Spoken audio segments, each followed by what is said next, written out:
കേരളത്തിലെ എറണാകുളം ജില്ലയിലെ വല്ലാർപാടം ദ്വീപിലുള്ള ഒരു ക്രിസ്ത്യൻ ദേവാലയവും തീർത്ഥാടന കേന്ദ്രവുമാണ് വല്ലാർപാടം പള്ളി അഥവാ വല്ലാർപാടം ബസിലിക്ക.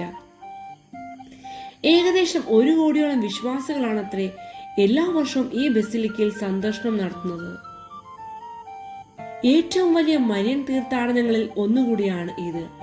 1524 പോർച്ചുഗീസുകാരാണ് ഇത് നിർമ്മിച്ചത്. ഇതിനെപ്പറ്റിയുള്ള വിശദമായ രേഖകൾ നമുക്ക് പിന്നീട് കാണാം. പള്ളി അകത്തുനിന്ന് സാധാരണമെങ്കിലും പുറത്തുനിന്ന് വളരെ മനോഹരമായി കാണപ്പെടുന്നു. ഈ പള്ളിയിൽ എനിക്ക് ഏറ്റവും ഇഷ്ടപ്പെട്ട മറ്റൊരു കാര്യം, അവർക്കൊരു ടവറിന്റെ മുകളിലേക്ക് പോകാൻ ലിഫ്റ്റ് സൗകര്യമൊക്കെയുണ്ട്. 10 രൂപയാണ് ഒരാൾക്കുള്ള നികുതി. ഗൂഗിൾ മാപ്പിൽ കാണുന്നത് പോലെ തന്നെ പള്ളി സ്ഥിതി ചെയ്യുന്ന ഭൂമിയുടെ 3 വശം കായലാൽ ചുറ്റപ്പെട്ടിരിക്കുന്നു. ടവറിന്റെ മുകളിൽ നിന്നുള്ള ഇങ്ങനത്തെ ദൃശ്യങ്ങളെ കാണാൻ വളരെ മനോഹരമാണ്.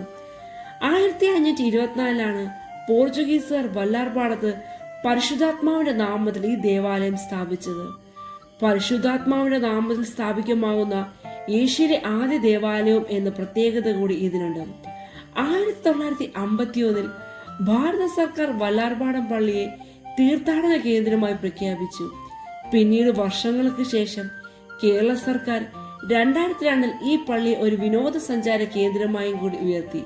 അതേ തുടർന്ന് 2004 സെപ്റ്റംബർ 12 ദേശീയ തീർത്ഥാടന കേന്ദ്രമായി ഇതിനെ പ്രഖ്യാപിച്ചു. തുടർന്ന് ആ വർഷം തന്നെ ഡിസംബർ 1 ജോൺ പോൾ 2 മാർപ്പാപ്പ പള്ളിയെ ബസിലിക്ക എന്ന പദവിയിലേക്ക് ഉയർത്തുകയും ചെയ്തു.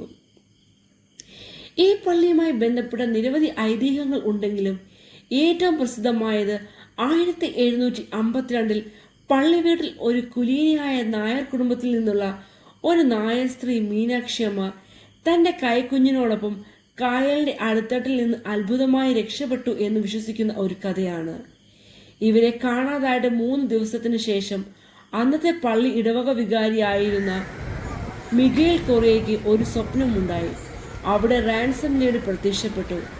ഈ അത്ഭുതത്തിന് ശേഷം വല്ലാർപാടം പ്രസിദ്ധമായ തീർത്ഥാടന കേന്ദ്രമായി മാറി.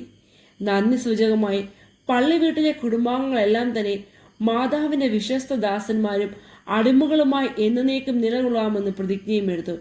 മീനാക്ഷിയമ്മയും മകനും അവരുടെ ജീവിതകാലം മുഴുവനും പള്ളിയിലും പരിസരത്തുമായി ചെലവാക്കുകയും ചെയ്തു. അടിമ എന്ന ജനപ്രിയ ആചാരത്തിന് പുറമെ വല്ലാർപാടത്ത് ഭക്തരുടെ മറ്റൊരു സാധാരണ വഴിപാട് കൂടിയുണ്ട്. അവരുടെ നന്ദി പ്രകടിപ്പിക്കാനായി പള്ളി പരിസരം തൂത്തുവാരുക എന്നതാണത്. സ്റ്റാൻഡിൽ സൂക്ഷിച്ചിരിക്കുന്ന ചൂലുകൾ പള്ളി പരിസരത്ത് തന്നെ ലഭ്യമാണ്. ഭക്തർക്ക് പള്ളിയും പരിസരവും വൃത്തിയാക്കാൻ അത് ഉപയോഗിക്കുകയും ചെയ്യാം.